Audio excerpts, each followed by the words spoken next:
Hello बच्चों, let's read the question. Select the incorrect statement. Option A, inbreeding increases homozygosity. Option B, inbreeding is essential to evolve pure line in animals. Option C, inbreeding select harmful recessive gene that reduce fertility and productivity. And option D, inbreeding help in accumulation of superior gene and elimination of undesirable gene. So question में हमें क्या पूछा है कि हमें इन option में से बताना है कौन सा इनकरेक्ट स्टेटमेंट है. तो हम एक एक करके हमारे सारे स्टेटमेंट को रीड करते हैं. तो सबसे पहले आप देखोगे कि ये सारे स्टेटमेंट जो है वो इन ब्रीडिंग से रिलेटेड है. तो हम इन ब्रीडिंग के बारे में कुछ पॉइंट्स जान लेते हैं. पहला पॉइंट कि इसमें ब्रीड कराया जाता है उन एनिमल्स के बीच में जो कि सेम ब्रीड के होते हैं, एज वेल एज वो रिलेटेड होते हैं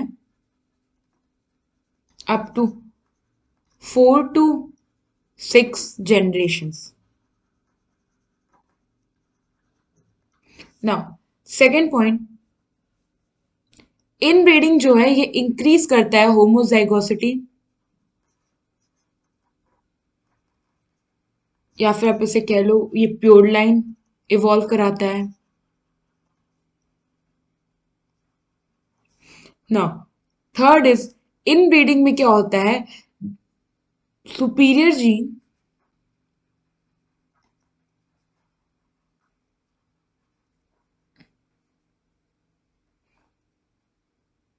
सुपीरियर जीन जो होते हैं, इसका हमें इसके बारे में हमें ये कह सकते हो कि सुपीरियर जीन आइडेंटिफाइड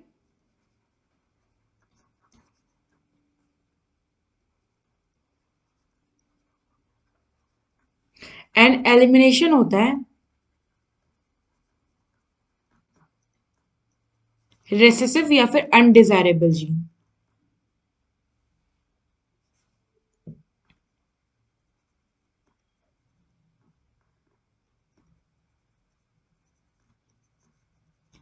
हाँ, ये तो हो गए इन ब्रीडिंग से रिलेटेड कुछ हमारे पॉइंट्स. अब हम देखते हैं कि क्वेश्चन में जो ऑप्शंस दिए हैं वो कैसे हैं. पहला ऑप्शन ये कह रहा है कि इन ब्रीडिंग इंक्रीज करता है होमोजाइगोसिटी को. तो अभी हमने देखा कि होमोजाइगोसिटी को इंक्रीज करता है, तो इसका मतलब हमारा पहला स्टेटमेंट सही है. दूसरा कहता है कि inbreeding is essential to evolve pure line in animals. तो हाँ, प्योर लाइन इन्वॉल्व करता है, तो ये भी स्टेटमेंट हमारा सही है.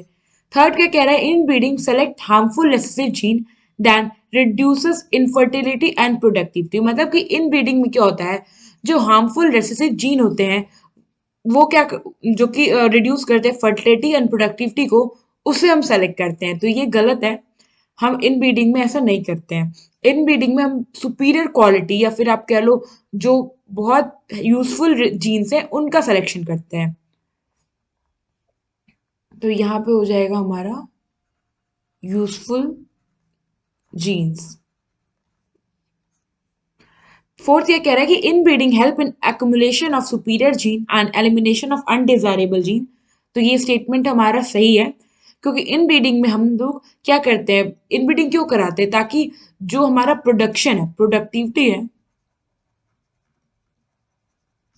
वो इंक्रीज करे. उसके लिए क्या होगा, हमें हर चीज सुपीरियर और बेस्ट क्वालिटी की चूज करनी होगी.